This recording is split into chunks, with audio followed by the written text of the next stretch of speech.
Hello and welcome to the Baldwin Public Library Board meeting on Monday, June 24th at 7:30 p.m. in the Rotary Room. The full board packet is available online at www.baldwinlib.org on the Friday preceding the meeting. This is an open meeting. All members of the public are invited to attend. Robert, would you please call the roll for tonight's meeting? Karen Rock. Here. Danielle Rumpel. Here. Missy Mark. Here. Wendy Friedman. Here. Frank Paisano. Here. Absent and excused Jennifer Wheeler. Thank you. Now if we could please stand for the Pledge of Allegiance. I pledge allegiance To the flag of the United States of America and to the republic for which it stands, one nation, under God, indivisible, liberty and justice for all.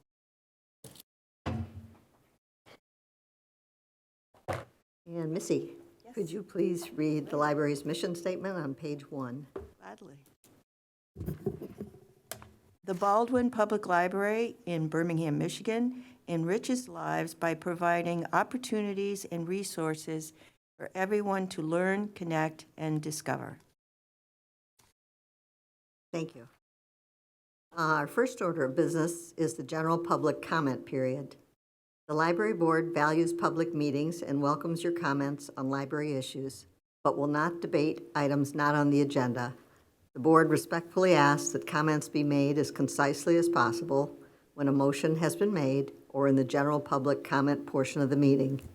The maximum time for individual speakers should not exceed 3 minutes. Does any member of the public have any comments? None on Zoom. Okay. And the next order of business is the consent agenda. All items on the consent agenda are considered routine and will be enacted by one motion and approved by a roll call vote. There will be no discussion of these items unless a board member or a citizen so requests, in which case the item will be removed from the general order of business and considered as the last item under new business. First is the approval of May 20th, 2024 board meeting minutes on page 9. Second is the approval of the May 2024 vendor payments in the amount of $343,755.68, including payments in excess of $75,000, which is on page 12. And third is the approval of total expenses in the amount of $412,769.56 on page 17. Is there any board member who would like to remove an item? Is there any member of the public who would like to remove an item? Okay, seeing none, would anybody like to make a motion? I move to approve the consent agenda. Second? Thank you. Robert, will you please conduct a roll call vote? Rock. Yes. Rumpel. Yes. Mark. Yes. Friedman. Yes. Paisano. Yes. Absent and excused Jennifer Wheeler. All yeas. Okay, and next is board reports and special announcements. First is president's report, and I just had 3 short items.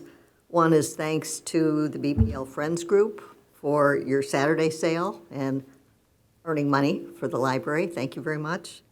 Second was thanks, Jacqueline. You gave me 4 different items for our welcome basket in Corton Lake Neighborhood Association, and I did paperclip all those together and gave them to the welcome basket chair. And third is I really appreciated Rebecca's comments about her Mackinac Island experience. Those sounds very interesting. Did anybody else have any board comments? Okay, and Danielle, could you please read the staff anniversaries on page 59? Absolutely. We appreciate all of our staff here at Baldwin Public Library. We'd like to celebrate Angelina Bellati. Paige reached 1 year of service on June 12th. Deborah Gantz, substitute youth librarian, reached 21 years of service on June 17th. Megan Gusho, Paige reached 1 year of service on June 12th. Jennifer Halpern, library assistant 1, reached 1 year of service on June 12th. Jennifer Hassel, adult services librarian, reached 3 years of service on June 1st. Sebastian Hernandez, Page, reached 1 year of service on June 19th. AJ Yawad, did I say that right? Yawad, Page, reached 1 year of service on June 12th. Mary Jones-Tubo, Page, reached 1 year of service on June 19th. Daniel O'Brien, Page, reached 23 years of service on June 12th. And Sheila Sweeting, Technical Services Assistant 2, reached 3 years of service on June 12th. Thank you for all you do. Thank you. And next, upcoming events of interest. Jacqueline, could you please fill us in? Sure. All right. There on page 90, there are just a few of the upcoming things happening in the next few weeks. Tomorrow, we are hosting the first youth performer to be coming into the library since 2019. So that's really exciting. Alex and friends will be here to host the Oliver's Interactive Puppet Show at 3 o'clock. That program is jam-packed full. So we're excited to see that program tomorrow afternoon. On Wednesday, we'll be hosting some astronauts in training for camp. At 3:30 in the afternoon, they're going to find out if they have what it takes to be an astronaut by completing challenges at the boot camp. That program is also full with some people who really hope they get a chance to get in. The Teen Escape Room is happening on Thursday, June 27th. The teens have several time slots to choose from, and they will go into an escape room within a room here inside the building and have 25 minutes to try to get their way out of it. So we're challenging them. Last year, it was a treasure hunt. I can't wait to see what this year's theme looks like. Tuesday, July 2nd is a sensory adventure program for grades 1 to 3. On July 8th, we'll be hosting not one, but 2 Paw Patrol party events. There are spaces for about 120 people in each one of those, and they're filling up fast. So we're excited to see those people coming in for Paw Patrol activities. On July 9th, we're welcoming back Monger's Provisions. This time they're coming to talk to us about olive oil and vinegar. Their chocolate program went over huge, and I can't believe this is going to be any different. Jeff is hosting a grand tour of the Idea Lab on Wednesday, July 10th, and we're just about full in that, so if you've been waiting to take a tour for the lab, you might be able to snag one of those last couple spots available. And also on July 10th, we'll be talking about how to use the online newspapers from home with your BPL card. Bart's going to be teaching that class on how to utilize those library services. So come hang out with us. There's lots of fun stuff going on. Oh, thank you. And board committee reports. Finance, Danielle, can you? Sure, thanks. The Baldwin Public Library Board's Finance Committee met on Monday, June 10th at 4 o'clock in the boardroom. Present were Frank Paisano, Danielle Rumpel, Rebecca Kraft, and Jacqueline Miller. We had no public comments. Rebecca shared the fiscal year 23-24 budget report after 11 months. The library owes one last payment to PCI Daily, which we paid upon project completion. Rebecca discussed the draft memo for fiscal year 23-24 budget amendment. The memo, which is on page 19, shows the adjustments made to each budget line item and sets the withdrawal amount of $307,252 from the trust to pay for the Phase 3 project. The committee reviewed fiscal year 23-24 salary increases and staff pay and benefits chart and discussed the draft memo to explain the proposal for a 3% increase for most positions along with adjusted benefits. And Jacqueline shared the May trust expenditures with Friends of the Library funds. Funds primarily paid for program and presenter fees, refreshments, summer reading prizes, and supplies. And Frank reported on investment and retirement board meetings that he attended. Our next meeting for finance will be on Monday, July 8th at 4 o'clock in the DOS boardroom.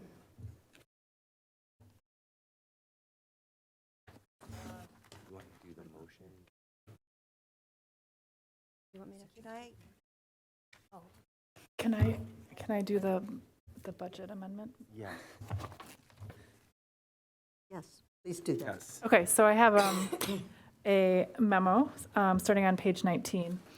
So at the time of the Finance Committee meeting, I had originally thought that the transfer amount from the trust was going to be $307,000, but that has been lowered since that meeting. So I will just go through some of the significant changes to the revenue and the expenses for our budget. And starting on page 19, Significant change federal grants. We received $16,000 in scholarships from the Library of Michigan, so that's adjusted our revenue. And then the Beverly Hills contract, their millage rate was determined after last year's budget hearing for this year. So we have an additional $25,000 coming in from that. And then investment income, there's a strong market returns this year. So we're anticipating $75,000 of additional revenue for investment income. And then on the flip side, for expenses this year, expenses that are higher, other contracted services is up by $15,000. And those are miscellaneous IT installations related to phase 3, like speaker wiring, relocating the PA equipment, relocating the audio rack in the rotary room, and security camera installation. Some equipment maintenance also, that's for the automated materials handling system of $12,500. It just came in over budget. And then building improvements, of course, is a little bit, that's a lot higher. So when I budgeted for the renovation last year, I had budgeted the amount of like $3.2 million, and it came back as $3.677 million. So we've known that it's been over this whole time. But the budget for the project was broken up $54,000 in 22-23, the majority of it in this year, and then a tiny bit into next year because the project still isn't finished. And I've gone back and forth with the auditors and the finance director, but what we have to do is take money from our trust to make sure that our fund balance meets the minimum. We're fine on a cash basis, not going below the minimum right now, but on a liability basis, because a lot of the work has already been completed in this fiscal year, the money needs to be in this fiscal year. So that requires a transfer of trust funds of $229,772. So it's about $70,000 less than anticipated at the finance meeting earlier this month. To meet the minimum of 125. Yes. Yeah. That's to pay for our insurance policy if something. Yes. Thank you. I have another question. Are you finished? I'm finished. I can answer questions. The parking rate, that's quite a jump. What's the percentage of that? 15,000. I don't know the percentage, but the city raised the parking rates after the budget was approved, and I think Robert might know, I think the parking fee went up from $50 a month to $75 for a monthly pass. So that's the big increase there. Oh, that's It was significant. 50%. Yeah. And then, of course, the hourly rate went up too.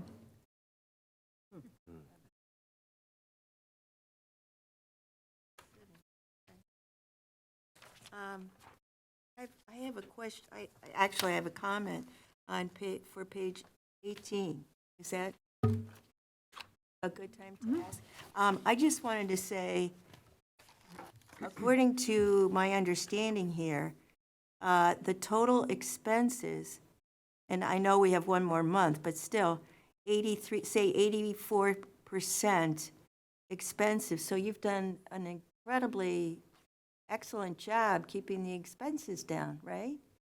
To keep them at 84% instead of 100%, that's quite a savings. And you can see several of the line items, supplies, et cetera, other charges, utilities, what was the other? Technology and maintenance. That was a surprise that it was. So everything is really keeping in line with expenses, which helps tremendously. So thank you very much for that. I wish I could transfer the trust money when we knew the exact figures, because we're going to be under in personnel expenses, but I don't know how much. So, but I don't want to risk it.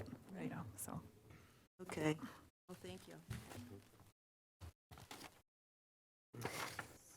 So, make a motion now for that?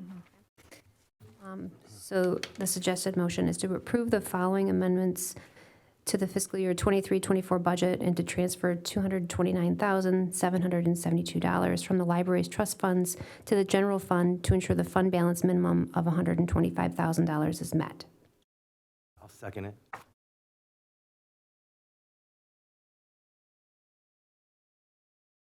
Any other comments from the board? Comments from the public? Can we have a voice vote? All in favor, say aye. Aye. And that's unanimous.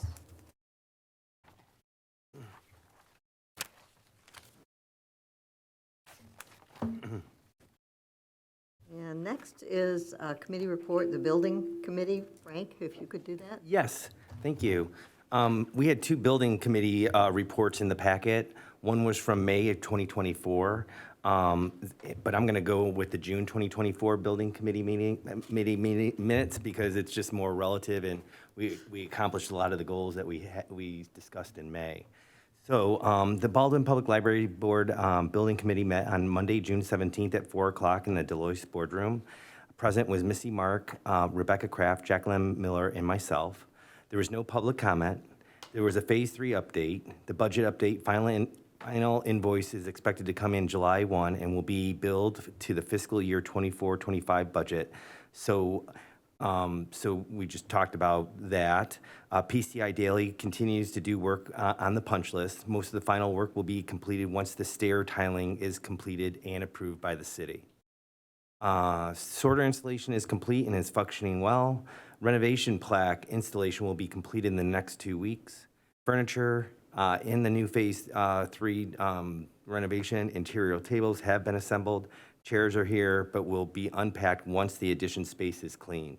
Will we have a cleaning service come back, Rebecca? And Yes. Okay, good, thank you.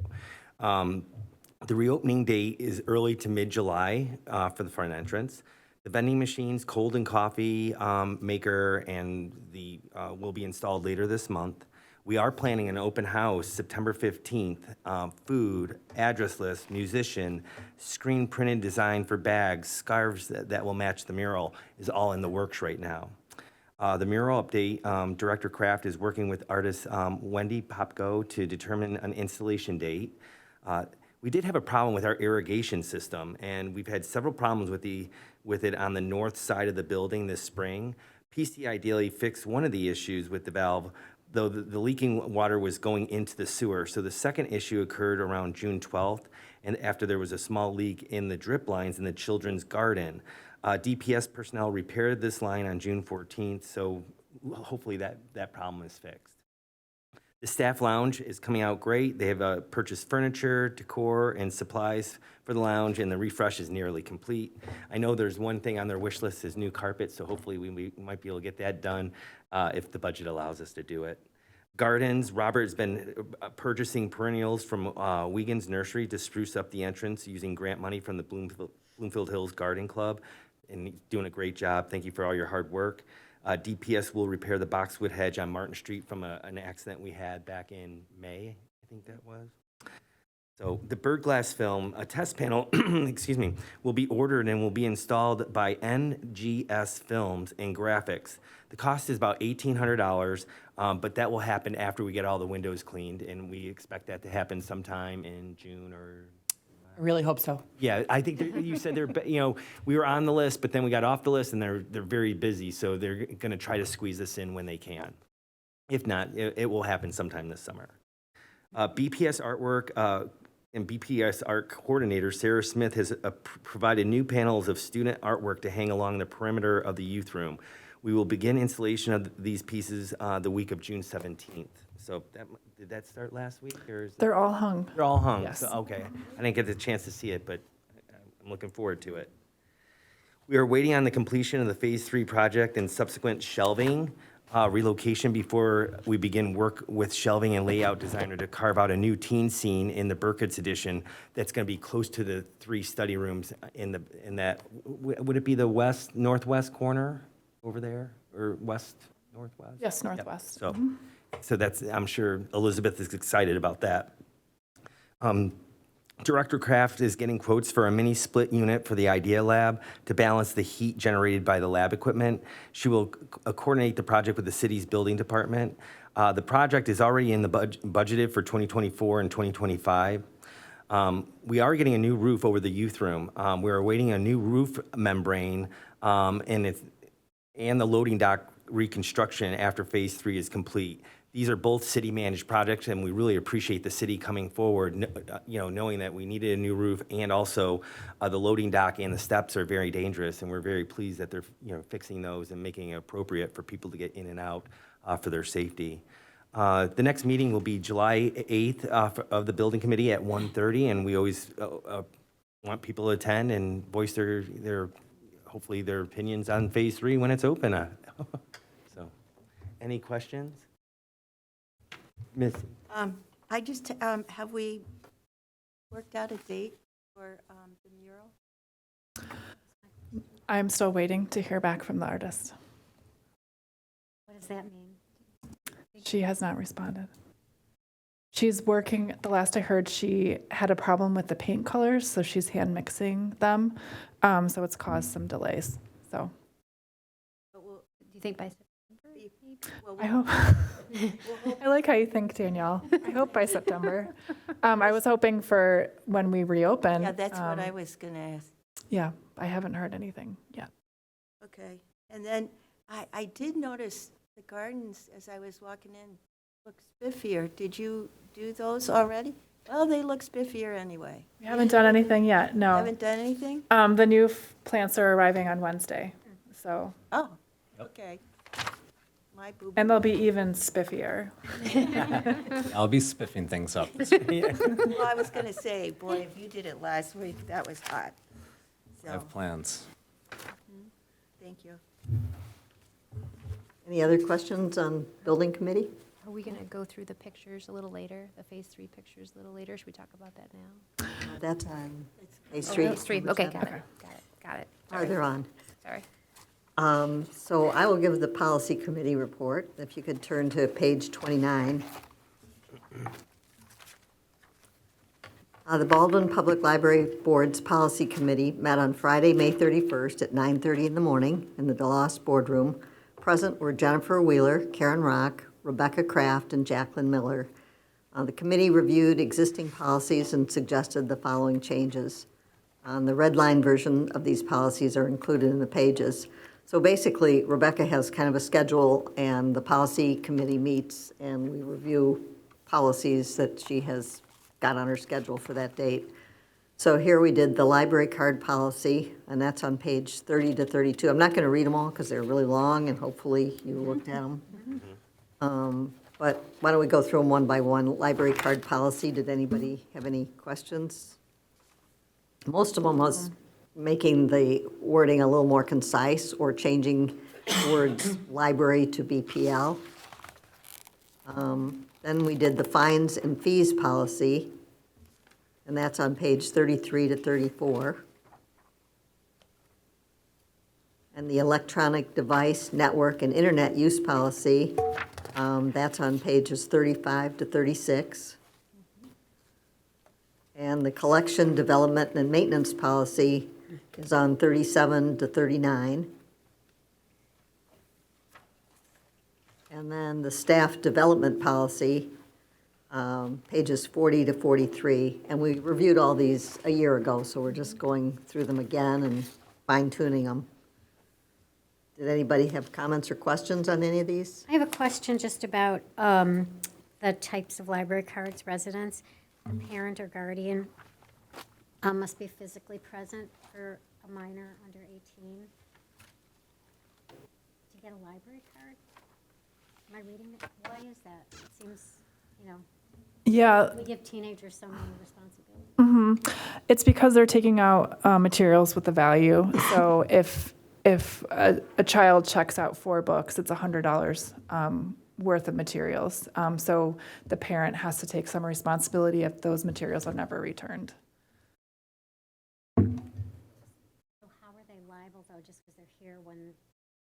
They are signing the waiver saying that they understand if it's not returned, it's their cost. Once the individual has their card, they can come in and check out however many Yes. items, and they don't need a parent to monitor what they're. Yes, that's right. Right. Yeah. It's just They're- getting the card. Yeah. Thank you.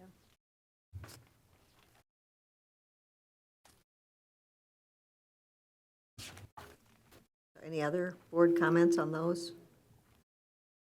Any comments by members of the public?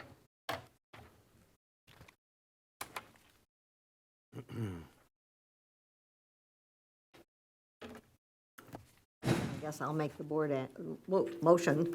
I move that we adopt the proposed changes to the library card policy, the fines and fees policy, electronic device network and internet use policy, collection development policy, and the staff development policy as found on pages 30 to 43 of this May 2024. Actually, it's the June 2024 Yes, thank you. board packet. I'll second. Thanks. So let's have a voice vote. Those in favor, say aye. Aye. Approved. And the next one is a new policy, and that's on pages 44 to 46.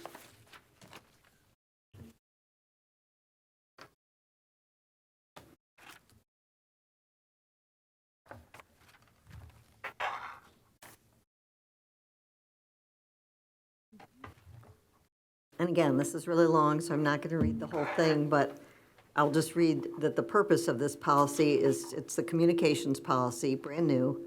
Purpose of this policy is to establish standards for and responsibilities regarding the means by which staff members, trustees, and friends communicate about BPL that is in keeping with existing policies and legal requirements. It is a tool to guide communication with the media, officials, schools, residents of our service area, and visitors to BPL. Did anybody have any questions or comments about any section in it?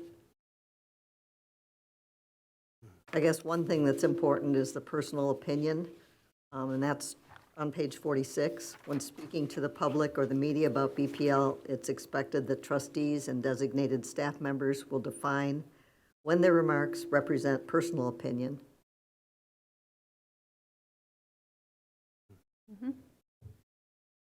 What drove this policy to have a brand new one, like a communications policy? Just because we I didn't think have it's one? been in making for quite a while. Kind of realized that we didn't have anything. Yeah, we were looking at holes in our policies compared to what other libraries have, and this is one that we didn't have. Going over communicating with the media, crisis communication, print and promotional materials. Jacqueline and I have both taken classes on crisis communication, and and even when talking about library materials that are up for when people reconsideration, they always recommend having a policy in place. And it's better to do it before a media crisis happens, so. Thank you. That policy was already in place, right? Yes, the collection development policy is already in place.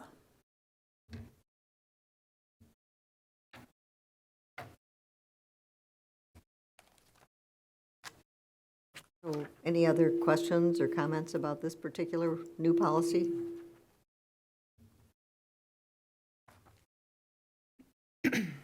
Any comments from members of the public? Okay, then I'll be the one to make the motion. I move that we adopt the communications policy as found on pages 44 to 46 of the June 2024 board packet. Thank you. Again, let's have a voice vote. All in favor, say aye. Aye. Okay, that's unanimous. Next committee report is outreach. Wendy, could you please do that? Sure. The Outreach Committee met on Monday, June 3rd at 3:30 in the Deloitte Boardroom. Present were Wendy Friedman, Missy Mark, Director Kraft, and Associate Director Jacqueline Miller. There was no public comment. The old business, we saw the stickers and the magnifiers, and they're ready to go. We're also in the process of acquiring one more item to give away. I think we decided on a pen. the print-on-demand website that we talked about at the last board meeting, Jacqueline is going to reach out to Visibles to set up an online merchandise shop, and we're going to give people, we'll start slow and give people the opportunity and see how that goes, to buy things like T-shirts, sweatshirts, bags, hats, and it'll be totally not cumbersome whatsoever on the staff. It's totally run by this company, and so that should be a good thing. And it'll be very good for promotional items. The Birmingham Shopping District determined that we just need one piece, and Director Kraft spoke with Erica, the new Birmingham Shopping District director, and she was very open and excited about collaborating as much as possible throughout the community. She already talked about so many events that they're happy to promote the library at. So that was pretty exciting. And I think that it's going to be a great collaboration. So we're, Jacqueline is working on getting that piece together. We gave her some input during the meeting, and we'll see what comes out of it. We continue with the all seasons drop-off. Missy's going this month, I'm going next month. New business, the movie nights at Booth Park have dates, June 7th, July 19th, August 9th, September 6th. The library staff will take the book bike to each movie night, weather permitting, and for the hour leading up to the movie showing, they'll be able to promote summer reading and library services. And that won't always be you, right, Jacqueline?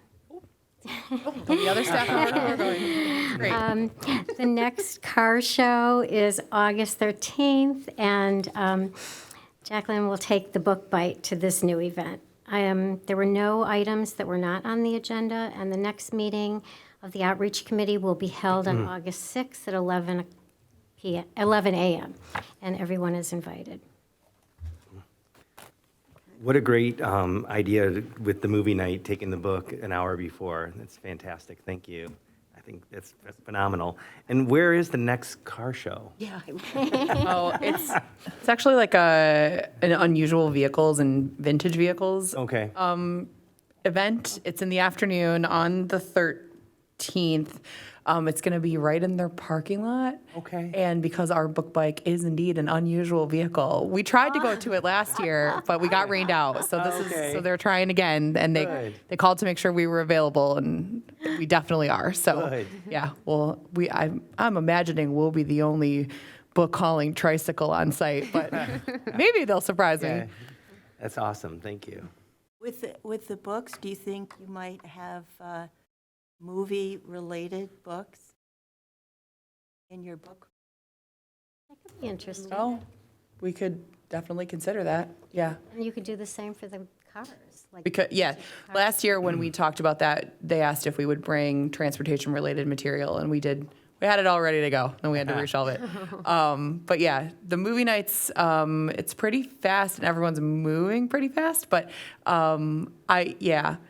the second time would probably be a little easier. For the June 7th event, it was the staff member's first time riding the bike to an event, and so it was just very exciting that she got to go do that without any extra pressure about anything else. So we'll talk to her and see, if she's ready to set that up. But she's going to do July 4th too. But yeah, that's a good idea. We'll talk about what we might be able to check out to people at the park. Thank you, Wendy. It sounds like one more I comment. do one more question. I was just curious with this Visibles website, will a portion of any sales be returned back to the library? It can, but it raises the price of the items. Got it. So we weren't sure that we wanted to make it necessarily a fundraiser just now, as much as it's making our users sort of walking billboards for us, right? We if you really love BPL, we want you to wear it on a T-shirt. So it is possible, but it changes. It changes what the price point is for each item. So we can reevaluate that. See how successful. Anyway, the outreach committee seems to be really busy from all the activities. Next is the library report by Rebecca and Jacqueline. Okay, I get to start tonight. On page 50 is our monthly statistics for May 2024. I don't think there's anything too unusual there, but if you see anything, I'd be happy to answer your questions. But moving on to page 51, summer reading has kicked. Oh, yes, Missy. Sorry. That's okay. I just wanted to go over a few of these because I thought they were pretty amazing, some of these. Okay. They're not even in the same ballpark. For instance, the website hits and page, we're up to 261, right? Mm-hmm. And so, but we were, I'm sorry, that wasn't it. It was the visitors. We're almost at 200,000. That's for the year, right? Correct. So we're going to hit 200,000, and so that's nearly 10% more than last year, right? So that's awesome. And then the database sessions are way up, 67,000 instead of 51,000. So again, that's like, I don't know what the percentage is, but it's over 20%. And then I wanted to know the self-check. That doesn't seem to be as high. Does anybody have a reason for that? I do. What does that mean exactly? I was reporting those backwards for most of last year, and then we fixed them. So that's why. Yeah, I was giving you the wrong percentage, and then we fixed it about halfway through the year. That's why. What is that exactly? I'm not sure. Self-check usage, the number of checkouts that occur on our self-checkout machines. You know, when I first got on the board, I thought it was great to have, we never had self-checkout, and we're like, well, add self-checkout and, and help our staff and leverage our resources, because there's other surrounding communities that they have a 95% self-out checkout rate, but our patrons just love our staff, and we can never break above like 28%. So we keep adding them in as a convenience for people that want them, but they enjoy dealing with the staff and engaging. So we just a very unique library where it just doesn't have that drive like other libraries have with other things that they offer. So it's always been a little perplexing to me that you think you'd want to, just do self-checkout, but not the case, which Or is a is good it thing. because of construction? Are they in any different location where people maybe don't find them as convenient? We did have to shift a few, but they're not, That shouldn't. they're still in the traffic path, like the pattern. So I don't know that, and actually I think we had to take one down. So we actually have one less than we did this time. Maybe not this time last year, but close to it. So How do people find out about that? Because honestly, I did not know we had those. I'm just curious. Yeah. I would never probably use it, but Right. We have one on the way out of the youth room, and so kids flock to that, and so much so that we want to get a second one this year. And then by the new entrance, we'll have 2 self-checks right across from the checkout desk. So people, I think they just see from staff that they're over there. They see it flashing on the screen because it's got like an image of you checking out. So kids really like it. Adults, not so much. But my kids love it. yeah. Who wouldn't want to scan a book, though? I was in the other day, and the young little brother and sister were so excited, like can't wait to check out their books on the machine. I have to say, that's how checking I out my found book. out. That's my book. Right, right. Yeah. Very exciting. okay, anything else on the stats dashboard? No. Okay. That's it. Thank you. All right, and next month you'll get your full quarterly report, so we'll talk more about it then. But in really exciting news, on Friday, July 7th, summer reading officially kicked off here, and we got to set up our kickoff event on the new plaza, which was really great. You can see here we had 8 of our staff members ready to go to help people get signed up.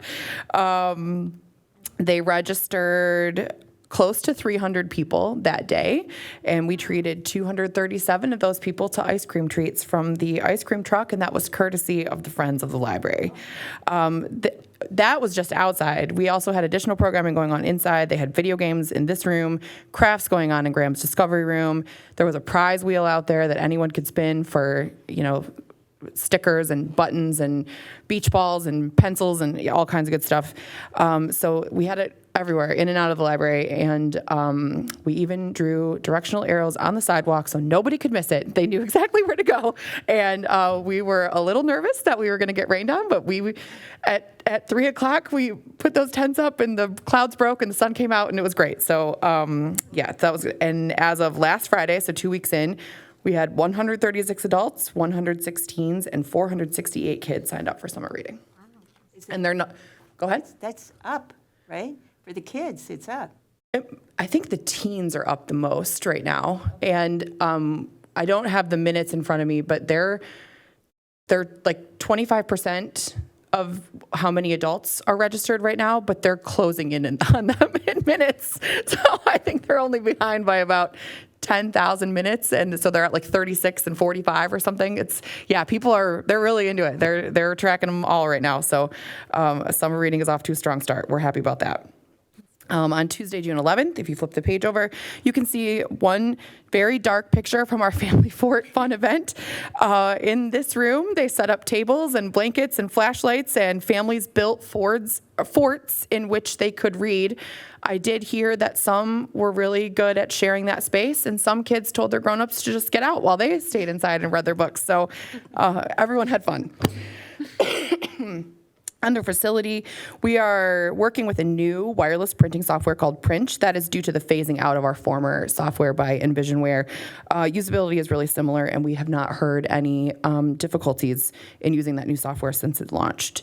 And Adam Redman, our IT coordinator, placed some new shortcuts on the Windows built-in accessibility options on the desktops of our two public PCs with the high visibility keyboards. You've probably noticed the trees along Bates that were struggling a little bit, and they have been 3 of them have been removed and will be replaced either this fall or next spring. DPS will determine what the replacement date will be for those. So we'll be short a few trees for right now, but we'll get some new ones later. The IDEA Task Force continues to meet every month. We have our Woke Book Club this week. We'll be discussing last night at the Telegraph Club. And going into community outreach and partnerships, you can see on page 54, we had 2 good-sized groups marching in local parades in late May. First, the Hometown Parade in Birmingham, and then the Memorial Day Parade in Beverly Hills. So thank you to all of the people who participated in that. That second parade, we were really running in front of a storm. So we were moving fast. Going over to page 55, you can see some of our teen services staff went to Berkshire to talk up summer reading and hand out prizes, but we did summer reading visits to every school. So not every school got the prize wheel, but they did all get good information, so that was great. And then Susan Dion of the Youth Services Department visited the BPS Early Childhood Center, 5 classrooms, 3 months, 15 total visits. Did a story time for each group. You can see Vicki attended the Birmingham Youth Assistance Touch a Truck event on page 56. That was May 18th. And we want to say a special thank you to DPS, who loaded our bike onto a truck so we could safely get it there without having to ride it in some scary traffic. So Vicki was able to use that to distribute the goodie bags. And in exciting news, the Idea Lab is working with North One TV Studio from the UK to film footage for an upcoming episode of a show called The United States of Birmingham. The TV show features a host comedian, Joe Lycett, who travels around to different Birminghams in the U.S. And so Jeff was here showing the host and the 9-member film crew around a couple of weekends ago. And so we'll be looking for that footage later this year. Do we know that, Rebecca, or is it next year? I don't know. Okay. And we continue working on getting those marketing pieces out to various places in both print and electronic. And moving on to personnel and organization, I attended the MLA Think Space conference. Lots of great sessions. This was our third session of the year, and this was held on Mackinac Island. The succession planning session was really interesting, and it was done by Deborah Charbonneau, a professor at Wayne State. And I've got a whole list of things that I want to do with staff in the next year to get us on track for that. And then the other really interesting thing was talking about ethics for library directors. So Kelvin Watson, the director of the Las Vegas District Library, he came and he talked about all the programs that he's doing with his community partners, and he also mentioned a program that he did with the NFL. And so he worked with local barbershops to set up little free libraries in their barbershop and then do a big hair cutting event in the main library. And all the barbershops and Kelvin Watson received a ticket to the Super Bowl. He didn't disclose it to his library board. And then it came out later by the news that he attended and accepted a $10,000 ticket without doing that. So I wish we had talked about that more and like the ethics of being a library director and how you can I talked about it with my colleagues on the retreat there, but not necessarily in the big session. But it's very interesting. And I mentioned it at the city staff meeting, and they all mentioned, oh, I was offered tickets to a Red Wing suite or a baseball game or T-shirts or lunch or like big dinners out for my family, and I had to say no to every single thing. So it's something that Birmingham's very on the up and up about, which I'm thankful for. It's interesting that the article said that he had consulted with the library's attorney. But didn't mention it's But he the didn't board. talk, the board only found out about by reading it in the newspaper. Yeah, so that just tells me that that something's off, but that's just me. And then we had a staff meeting last month on May 29th, and we have one tomorrow morning. And we are hiring staff in our adult services department, so a new part-time teen services librarian to replace staff members that are leaving. We're interviewing for that right now. And then we have a new library assistant starting on August 1st, Shoshana Loomer, who's a rising senior at Berkeley High School. So she's been in and she's toured the building and she's excited to start in August. And then I continue to work on the budget and the performance of the trust funds. So.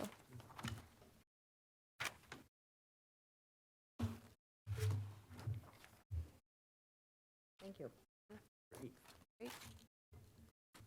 Next, liaison reports. Report from Friends of Baldwin. Rindy?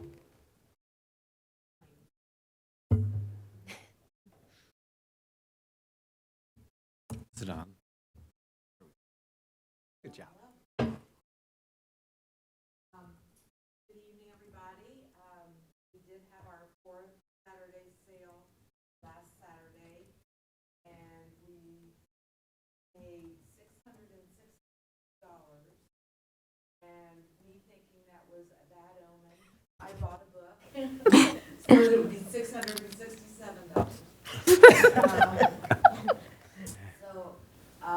We were hoping for $1,000.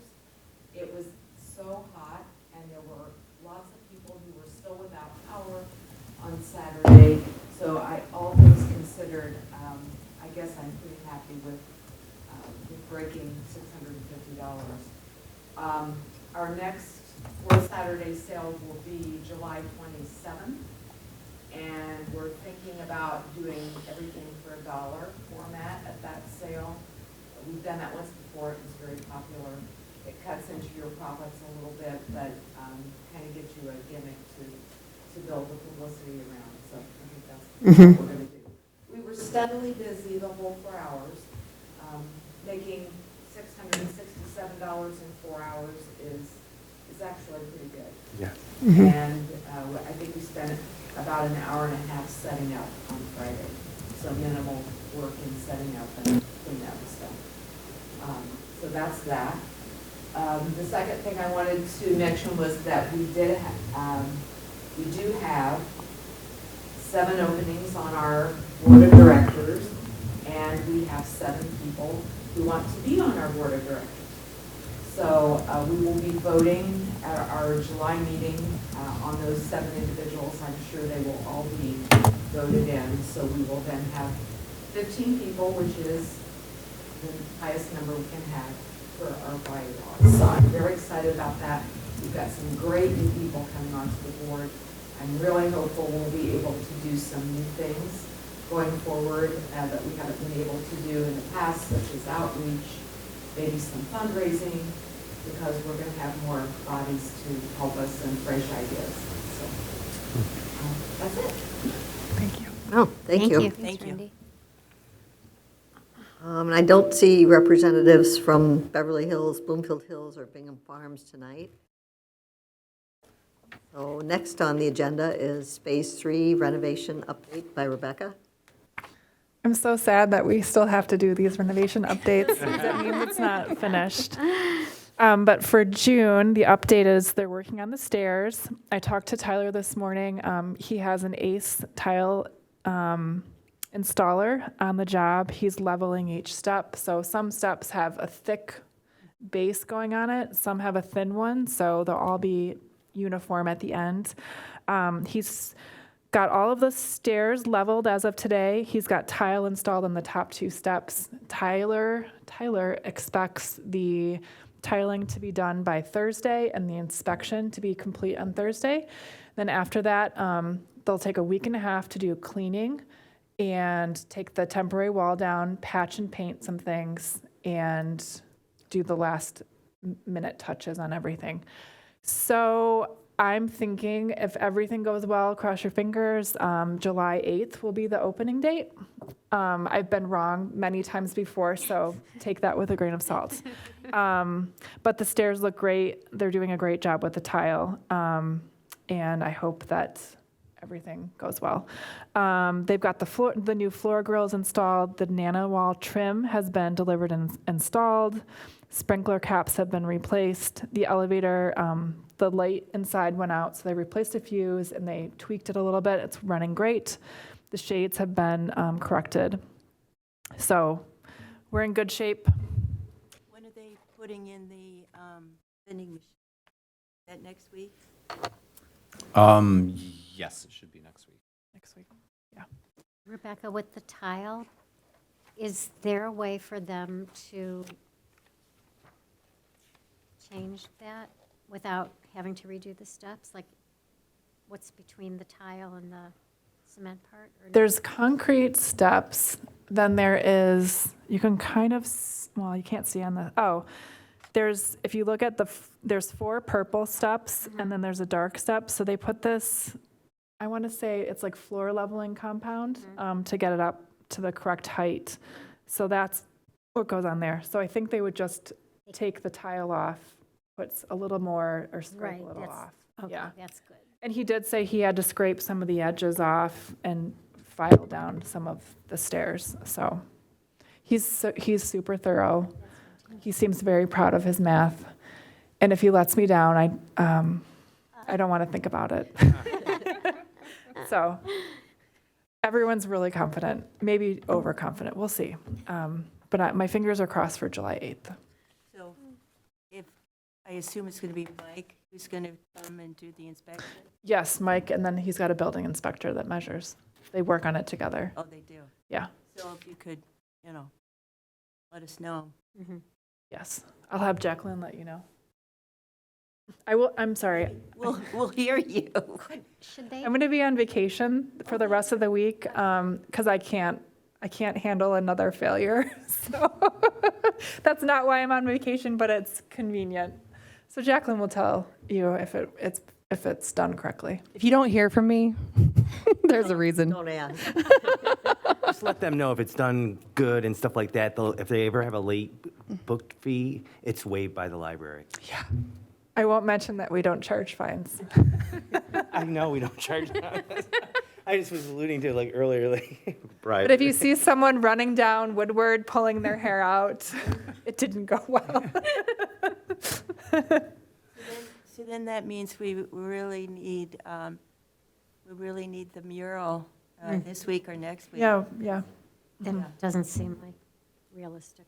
Does that seem realistic, or from talking or not talking to her? She asked for an extension, but that was at the end of May.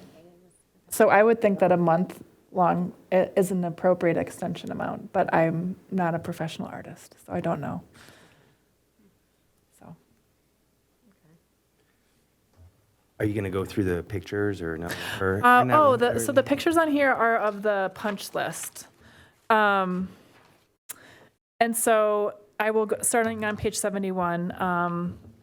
One of them, picture number 2, they need a cover on the blinds that are the shades that are hanging there, and they did do that already. Picture number 3, there's a crack in the concrete floor, so they have patched that and kind of blended it in. They didn't re-pour the whole section, but it looks better.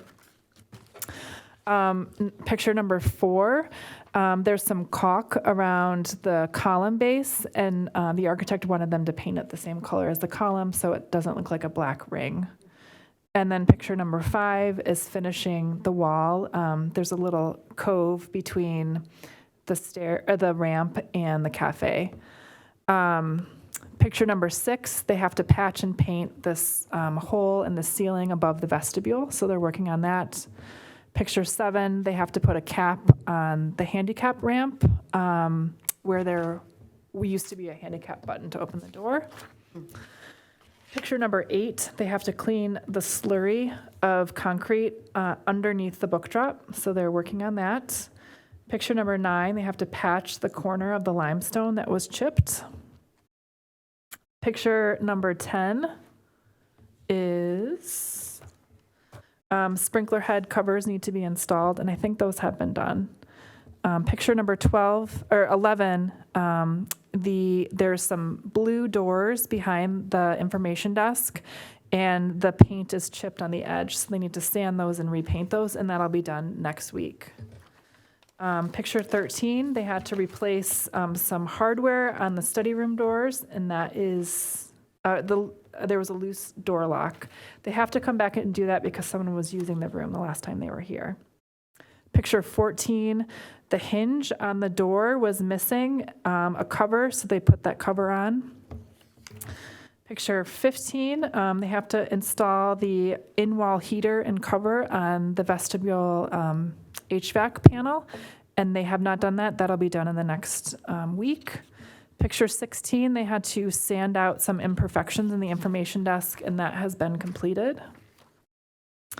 Picture 17, they have to level the hot picks shelving, and I don't think that's been done yet.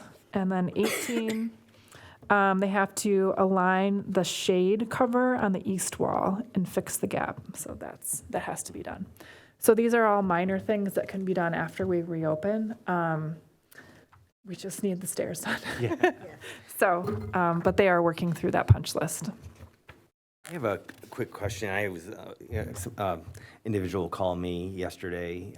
He walked around the library on Saturday, and he's part of a committee here in town and so forth. And he thought the library came out nice, though he was concerned about the concrete, along the youth room and maybe where the new renovation is just looks beat up. And he was wondering, with us spending all this kind of money on this project, that if there are any plans of replacing concrete to make it look nicer, since we spent all the money on the youth room side and the entrance, where I don't know if the city would address that or what your thoughts are. Is that outside? Outside. The sidewalk? The sidewalk. The public sidewalk, there's some tar where a crack is. Yeah, and it just doesn't, we spend all this money on the renovation for phase 2 and phase 3, but then the sidewalk doesn't look as nice as the poured concrete. Oh, the sidewalk. I apologize. Yeah, that's okay. I thought you meant that. No, the sidewalk that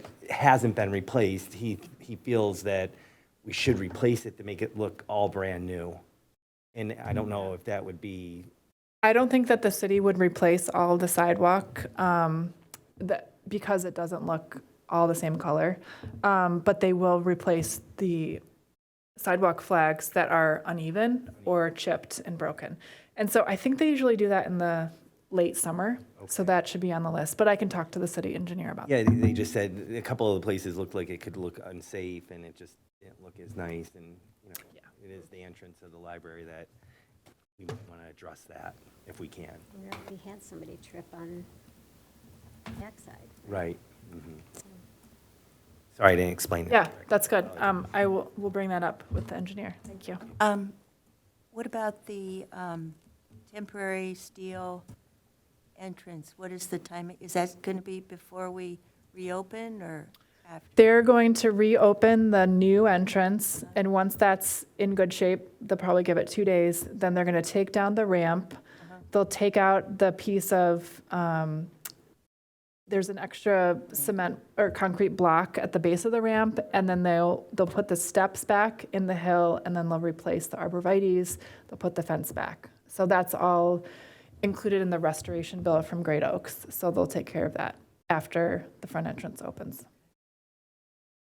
And people can still use that entrance. It just won't have a nice ramp to it. So. Any other comments, questions? Thank you. Next is new and miscellaneous business. The first one is an update on salary and benefits, schedule, employee pay increases, and that's on page 80. And I'm going to ask Rebecca to talk about this. Yes, so every June, I try to bring you the updated employee compensation for the year. The budget for this next fiscal year, 24-25, includes a 3% pay increase for all employees, and then a pay adjustment for pages from $12 an hour to $12.50, and for substitute librarians from $21.90 to $23. And this 3% falls just short of the 3.5% inflation rate for our area. In the past, for the 22-23 fiscal year, staff received a 5% salary increase, 23-24, a 4% increase, and so 3% this year. And just for reference, the City Commission approved a 3.5% increase to staff, city staff not in unions, and that passed in May. And then compared to other libraries, salaries for librarians, we are on the lower side, but I'm hoping to make that up in the next fiscal year. And so the salaries range from 24 to, I think Bloomfield Township starts at $27 an hour. So we're on the lower end of the range, but our staff are not at the bottom of the range right now. And then, so I'd like to propose a 3% pay increase for staff. Two other things to note. Full-time staff this year who pay for health insurance as part of the budget that you approved, they will not be charged a monthly stipend for the health insurance. So for me, it was like $52 a month. So every month I'm getting an extra $600 a year through that. And that's the same for other staff. If you have a family, it's more than that. If you're a single person, it's a little bit less. And then for staff who do not get insurance, meaning their spouse has insurance, they're eligible for a stipend of 1/3 of the cost of insurance. So that went through. So 2 staff members will be receiving that this year. I know this is not a luxury, and but parking though too. Missy, alluded to it earlier that it's gone from $50 to $75, and when I was first elected to the board in 2009 during the Great Recession, we did, and it was not popular, but I promoted it. Was that I worked in Birmingham and I had to pay the parking. It's just the cost of doing business. That we started charging the employees for parking. It didn't go, the staff was upset about it, but, when things got a little bit better fiscally, we did give back and started paying for the parking. And I know when people come and hire here, it's a great environment to work, and I know parking is not that exciting, but we are paying, close to $16,000 a month in parking fees which is significant. And hopefully that's part of the package of realizing that, okay, other libraries that maybe have free parking, or we live in a city, and you work in a city, and that's just a cost. But hopefully that's like a benefit that they realize that, okay, it's not coming out of my pocket, and hopefully they don't feel bad and want to leave Baldwin to go to another library that's paying a little bit more. We try the best we can. And you did 3% instead of 3.5%, like the city did, because of budget reasons? Yeah, because of budget reasons. They have a little more wiggle room, and I spent every bit of our money. Okay. Responsibly, but Yes. I Yeah. tried to use it. The parking bothers me a little bit.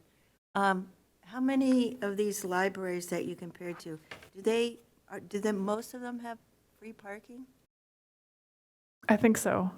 I would say that the Ann Arbor Library charges parking. Northville might have city parking. But I think everybody A lot of else them is have on really site. big parking lots. about Township has Ferndale? pretty big parking. Oh, that's true, Ferndale. They have a paid parking lot right next door. And Royal Oak, too. What about Southfield? Southfield has a big parking lot. Surface lot. I know it's Yeah. tough when we start comparing to other libraries, though. We do, especially this year with the healthcare benefits and, parking, we try the best we can. How much does it cost a day then to park? I don't know the answer to that. It- Let me see. It's $10. I want to say it's $10 a day, possibly. Oh, okay. So So we pay 16,000 a month? was it 15.3? No.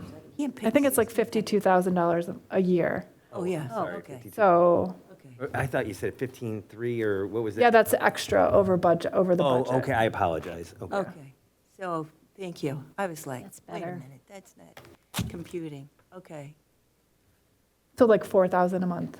But also, employees don't have, we don't have a parking lot like other libraries do, and we don't really have public transportation from a lot of places, right?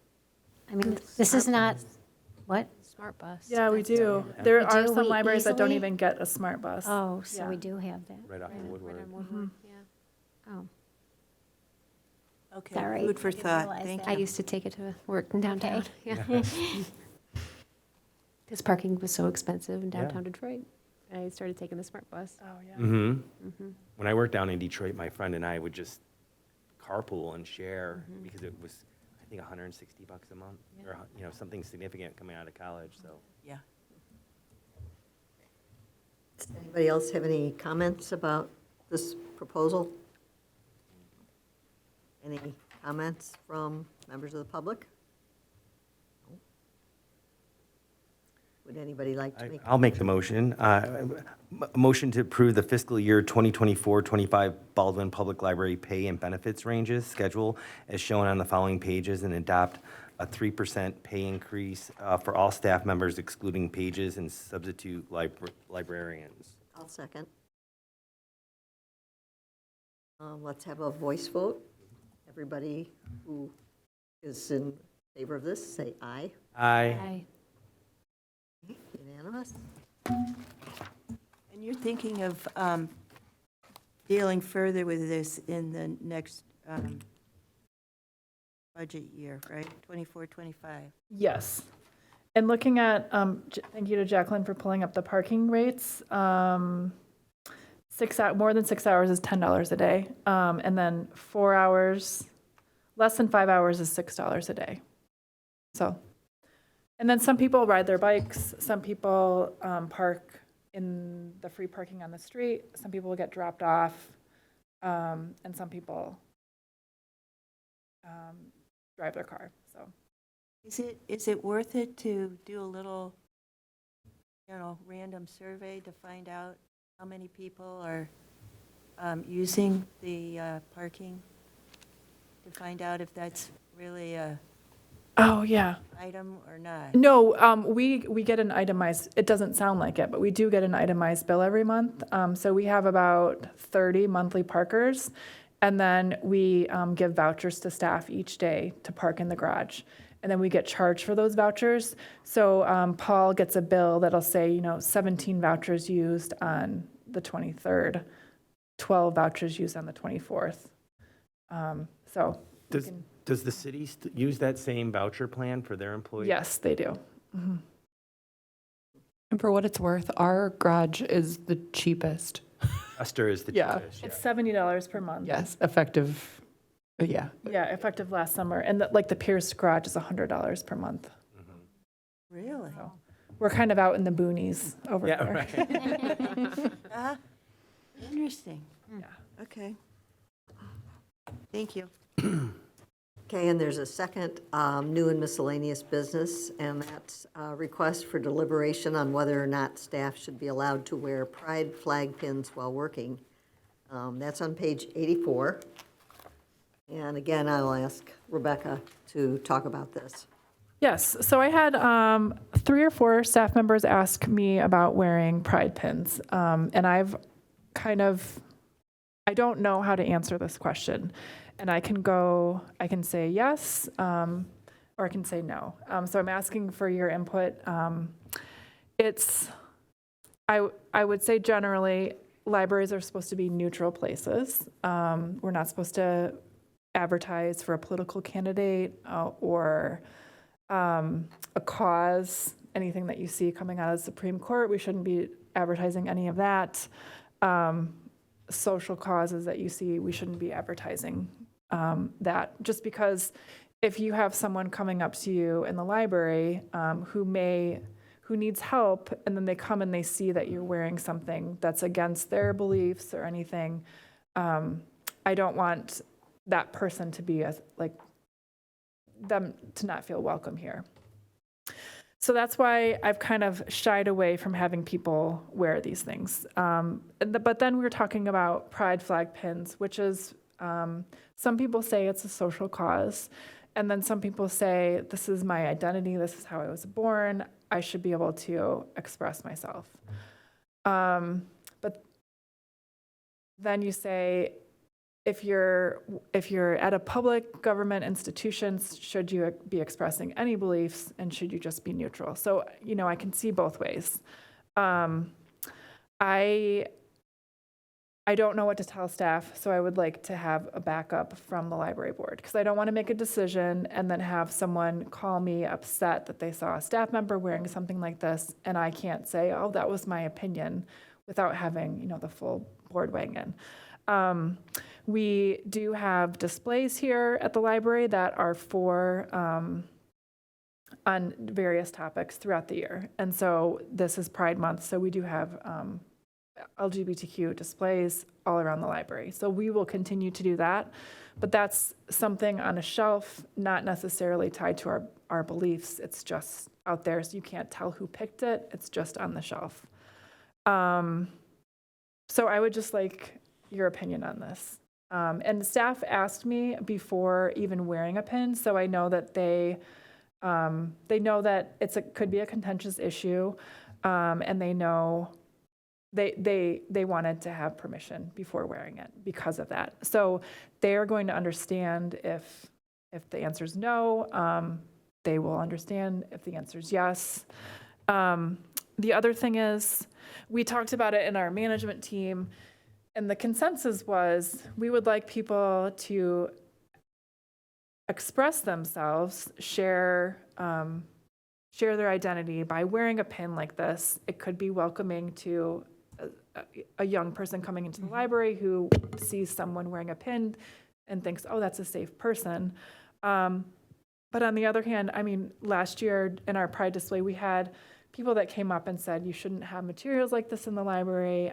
This is inappropriate for you're grooming children, all those kinds of things that they said just to staff. They didn't fill out a formal book request. So I want to give staff the opportunity to wear these, but I don't want to have them be yelled at or harmed by patrons who get upset with them. So there's no perfect world for this. So it's, yeah. So how about, is there a particular flag pin, or is it like this size, or is it a little thing that you only notice it if you're looking for it? Or are they all different There's, types? I don't know. Like, It could be a rainbow even. yeah, it would be a rainbow, like a rainbow pin. Or like, you know how politicians will wear like an American flag pin, like a rainbow flag pin like that. Like just a small thing. A lot of staff members wear lanyards, so they could put it on their lanyard. Some people might put like a little sticker on their name tag, I could see. It's not like a giant button. It's just like something similar, small, that you would see if you're like walking up to them. So, in my head, that's what it looked like. But I could see having to say, you know, your button is too, you know, I don't want to get into that, but, you know, I would say like a 1-inch button or smaller you can wear. Well, I feel that Pride is a celebration, though. It's a month celebration. Are they talking, the employees, do they want to wear it all the time? Or is it for Pride Month, or? It started, a couple people asked because it is Pride Month, but I could see other people wanting to wear it year-round. So, But I think, you know, we're a public library, and one of our values is being inclusive and diverse, and this is a community that should, I think they should be allowed to wear it, especially if you're not getting the entire staff, you're getting a group of people. And you told me today that last year there were only maybe 3 or 4 people that complained. I mean, we haven't gotten any book ban, right? Any reconsideration. So not there's always going to be somebody, but if it's going to make somebody feel more included, I think it goes along with our values as a place where we believe in free expression.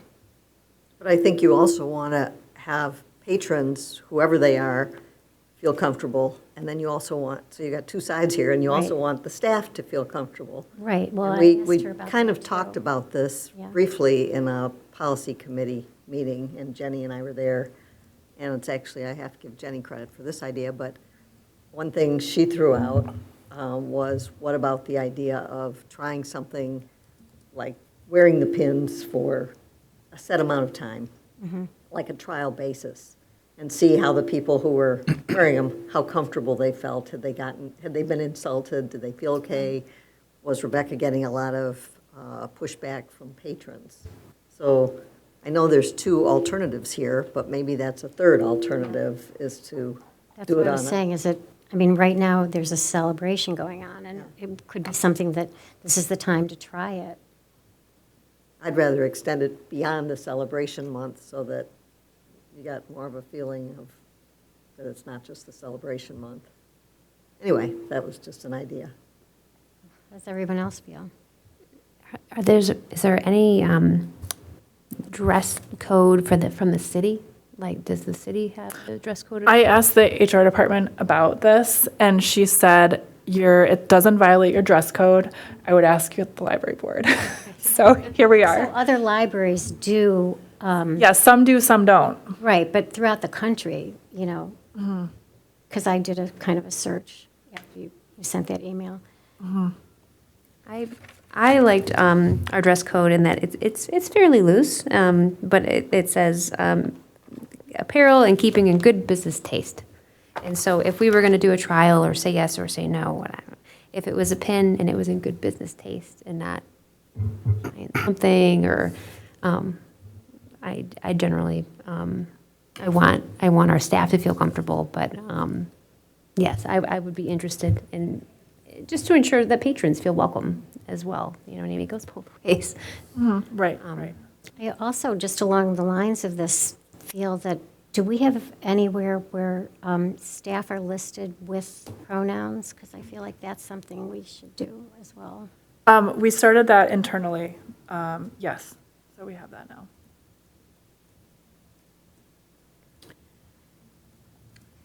Frank? I don't know if you want to say something. I'll say You know, I understand this is a very sensitive subject and so forth. I think you laid it out very well with the pros and cons. The one that kind of hit me was perception of bias, and some may perceive allowing the pride flag pins to endorsing a particular political or social agenda, potentially leading to accusations of or bias, favoritism. It's important to maintain neutrality and impartiality in a role as a public institution, and that's my feeling on this. I don't want to hurt anybody's feelings or anything like that, but I think you could, once you start doing this for pride, pin, there's other things that could come up that people are going to want to voice their concerns and other things that are going on in this world. So I think you're opening yourself up for, well, why can't I wear something else that comes down? So and just for that reason, I think with how today's society is that it could open us up to more things down the line. So I would not be for this at this time and staying neutral.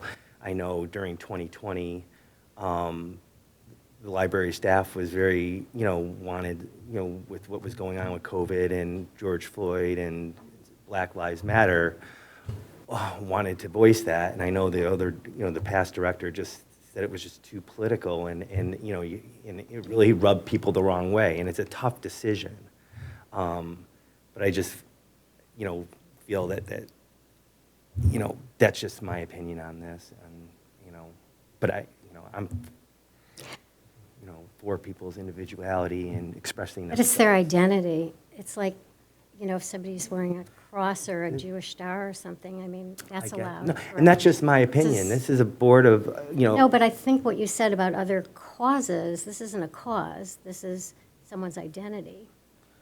Well, And- I think somebody could also do other identities with certain things going on in the world. And Of course they can, Yeah, we live in yeah. a divisive world, but Sure. being the public library and being that one of our values is to be inclusive and diverse, and we're working on that. And I feel we do a great job. I don't think we discriminate against anyone. Oh, And right. people feel very comfortable coming into this library so I think we do a fantastic job with it. No, I'm just saying it goes along with our values. I'm not Sure. saying what. You see? Well, this is a hard issue, I think. I can see both pros and cons on this. For me, one of the most important things about a library is that it's a safe, neutral place.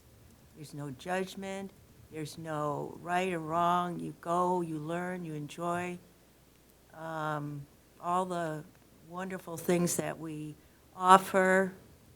And I think part of the reason I like coming here is because there isn't any, and you get it at other places. There's all these different symbols that you run across, or what people are doing or wearing or saying or whatever. And here I just feel it's neutral. So everything is fine. Whatever you think is fine.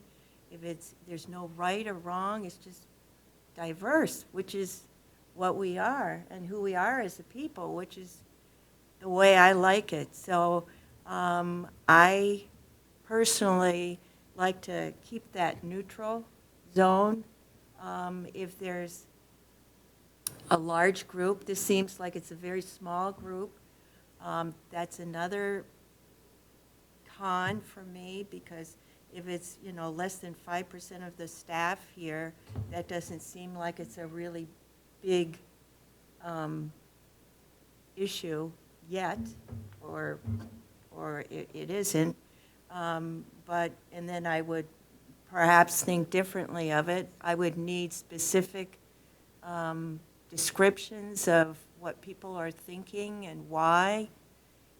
But right now, I think, our mission statement, we are a diverse, we are, I think, very open, very accepting of, I've never heard anyone well, I haven't, you probably have, but I think it's a very wonderful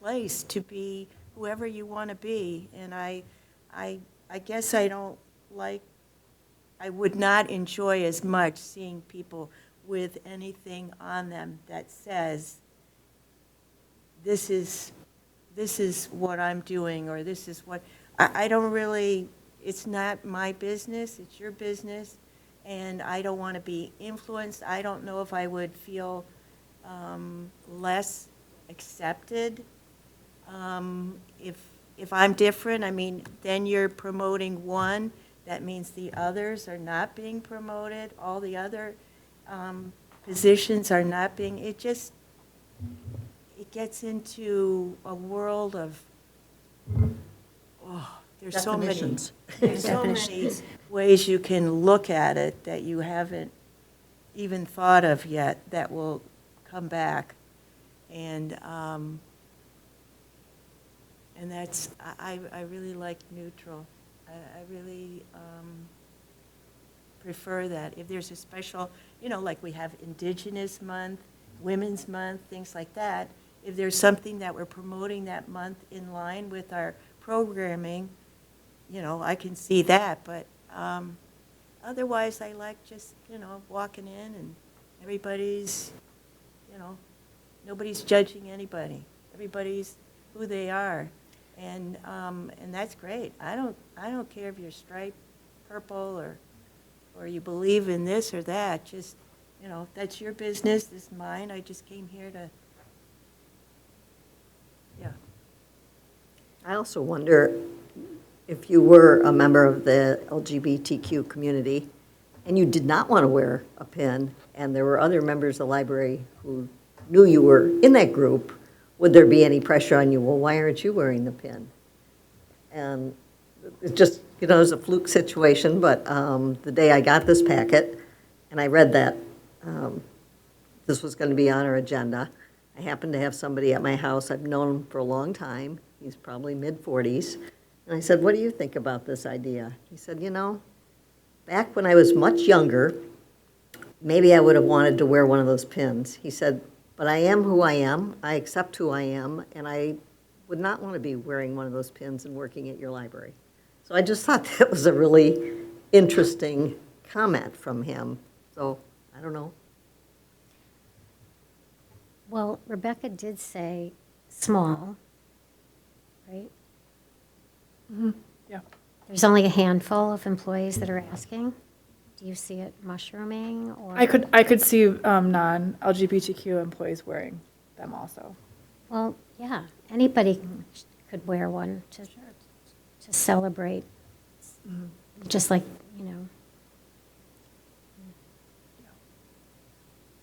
I like the idea of trying. Does the Seeing what city the have this feedback is. on there? Have they discussed this? Or? They have not discussed it, no. Have you talked to the employees about how they would feel if, I think I asked you this today, but I don't remember what you answered. Like if somebody were to treat them poorly or make some snarky remark or something. They said, I'm used to it, which is, See, I also wonder if it wouldn't be good for, I work with a lot of teenagers, and many have told me that the public library is, the place where they can see themselves and look through books and feel safe. And like, it might be helpful to young people who, are afraid to ask, that maybe this gives them an opportunity. I just don't see what the harm is, since there were only three or four people. that asked specifically about wearing it. No, I mean that complained last year. The complaints last year. Yeah, so, I mean, that, in our whole population of visitors, that's not a whole lot. Doesn't But those seem- are the people that were upset enough to say something out loud. Right. There's probably other people who are, Well, we can't, I mean, Right. they could be upset walking down the street, too, by something. I mean, I just don't see the harm in trying it. Because it must be really important to the people that are asking.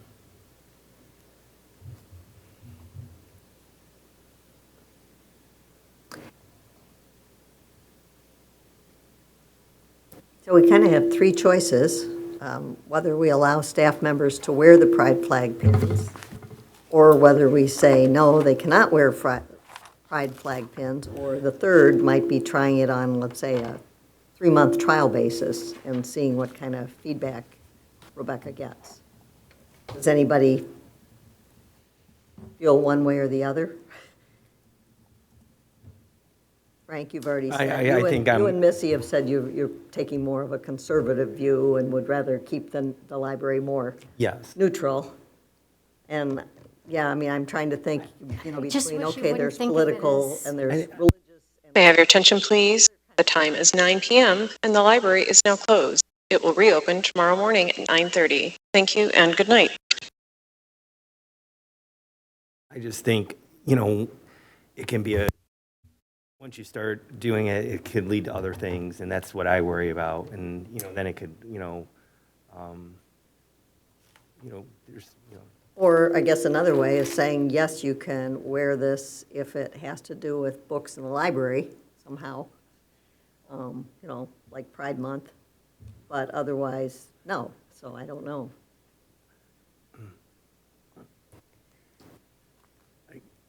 I could see it wearing it during Pride Month, Yeah.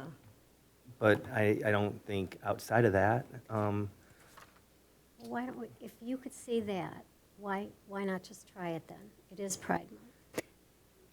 And let's see what the feedback I is. have my opinion, Right. and I'm going to stick to my opinion. No, but you just said that you could see. Maybe wearing through it during- Pride Month. I said earlier that it's hard for me to go down this and accept this where I think we should be neutral. Because I do think eventually it could lead to other things, what's going on in this world. People are very passionate in what's going on in the Middle East. You could start having stuff, I don't know. And I don't want it, it's not my job. I want people to feel accepting here, to come in and feel comfortable at the library.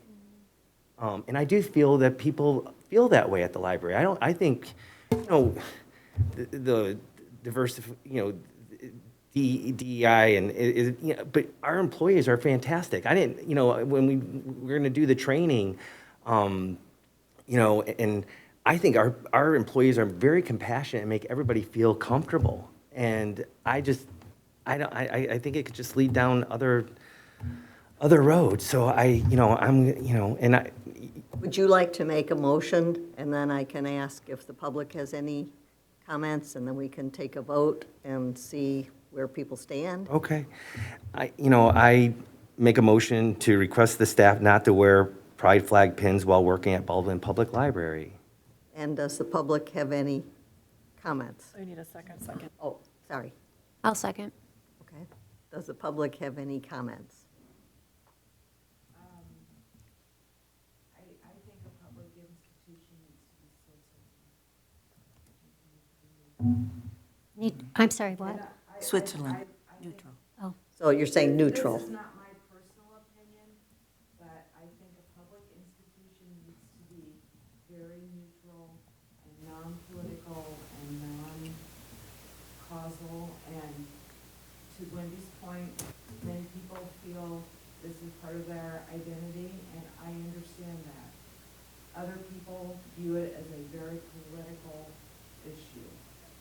And I think everything should be neutral. Okay, thank you. So, shall we take a voice vote? All those in favor of having the staff not wear pride flag pins while working at Baldwin Library, say aye. aye. Those opposed? No. I'm opposed.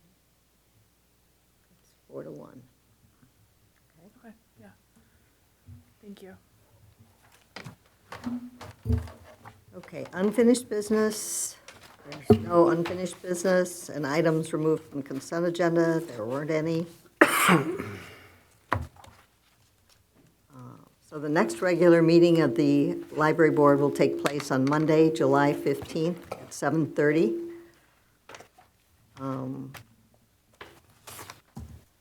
Motion to adjourn the meeting? All motion to adjourn the meeting? Second?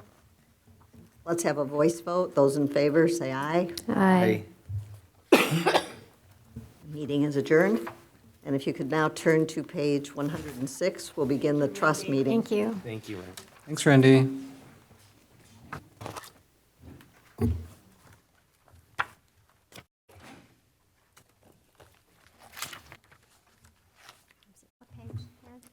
It's 106, 106. Thanks. Thank you.